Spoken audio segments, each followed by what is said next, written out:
오늘 복된 하나님의 말씀은 에베소서 1장 19절부터 23절입니다. 에베소서 1장 읽으면서 어떠세요? 쉽지 않다고 느낄 수도 있는데요. 어찌 보면 너무 당연한 거예요. 우리가 매일 보고 듣고 만지고 느끼는 그런 것들 이야기라면 너무 쉽죠. 그런데 지금 바울은 하늘의 이야기, 영의 영역에서의 이야기, 그 이야기를 하고 있어요. 그러니까 당연히 우리의 기존의 사고 구조 안에서는 이 부분이 거의 없는 거죠. 그러니까 이해하기가 어렵죠. 이해한다라는 건요, 내 속에서 그와 비슷한 무언가를 끄집어내서 그걸 내 속에서 재생을 할 때 그게 이해가 된다는 거예요. 예를 들면 사과, 그러면은 사과를 평생에 한 번도 본 적도 없고 먹어본 적도 없는 사람은 그 사과라는 말을 이해를 못하는 거예요. 그런데 사과를 먹어보고 봤고 이런 사람들은 사과 하면은 자기가 경험하고 알고 있던 그 사과에 대한 기억이 마음속에서 리플레이가 되면서 이해가 되는 거죠. 우리가 이런 영적인 영역에 대해서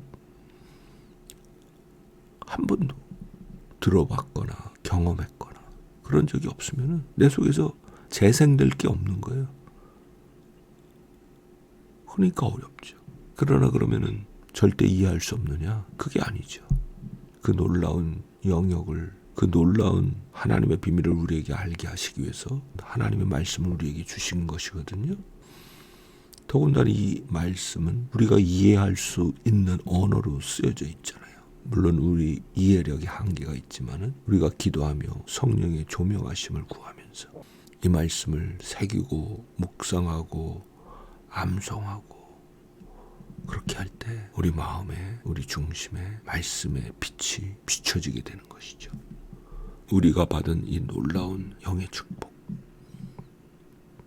그건요 단순히 영의 세계에만 머무는 축복이 아니에요. 오늘 읽은 19절부터 20절에는 능력에 관해서 이야기하고 있는데요, 그 능력이 믿는 우리에게 향하여 주신 능력이다. 근데 그 능력이 우리의 수준의 능력이 아니라고 했죠. 예수 그리스도를 죽은 자 가운데서 살리신 능력이에요.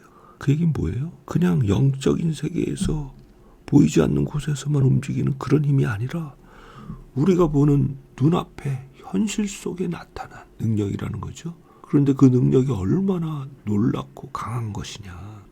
이 피조세계를 썩게 만들고 우리를 고통에서 절대로 나올 수 없게 가둬버린 이 사망을 예수께서 그 몸으로 다 당하시고 그리고 그 사망의 권세를 깨뜨리신 사건이에요. 그건요, 이 피조세계 전체에 영향을 미치는 사건이고요. 그는 그 사망을 깨뜨리시고 부활하셔서 모든 정사와 권세와 모든 힘의 가장 으뜸이 되신 거예요. 다른 모든 힘을 발 아래 밟으시고 그 능력이 우리 안에서 역사한다라는 거예요.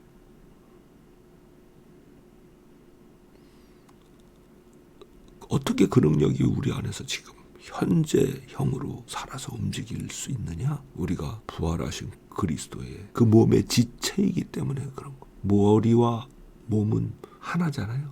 근데 이 머리이신 그리스도께서요, 만물 위에 계시잖아요. 22절에 보면은 그 만물을 그 발 아래 복종하게 하시고 그를 만물 위에 교회의 머리로 주셨다. 그는 만물 위에 계세요.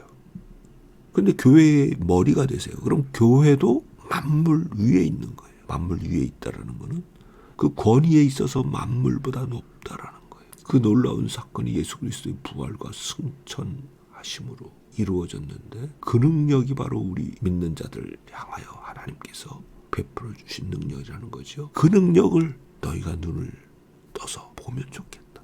자, 그럼 그 능력을 우리가 보면 어떻게 될까요?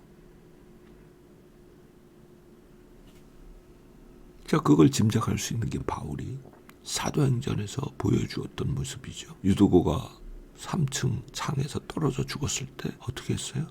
그 위에 가서 엎드렸죠. 그리고 일어났죠. 그리고 살아있네 하고 다시 설교를 시작했어요. 와, 이거 사람인가 싶지 않나요? 멜리데라는 섬에서 독사에 물렸을 때 어떻게 했어요? 그냥 털어버렸죠. 이 사람 터미네이터야? 그런 생각 들지 않나요? 물려도 금방 상처가 나아버리고. 어떻게 이게 가능했느냐? 바울의 눈이 열려서 어떠한 능력이 그에게 주어졌는지를 그가 알았기 때문이죠. 근데 바울만 그러냐? 아니에요. 우리도 동일한 그리스도의 몸의 지체잖아요. 우리가 몇 번 이야기했지만 야고보서 5장에 엘리야는 우리와 성정이 같은 사람이다.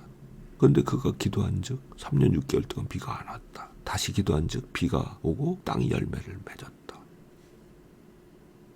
무슨 얘기예요? 너희도 엘리야와 성정이 같은 사람이니까 기도하면 똑같은 결과가 올 거다.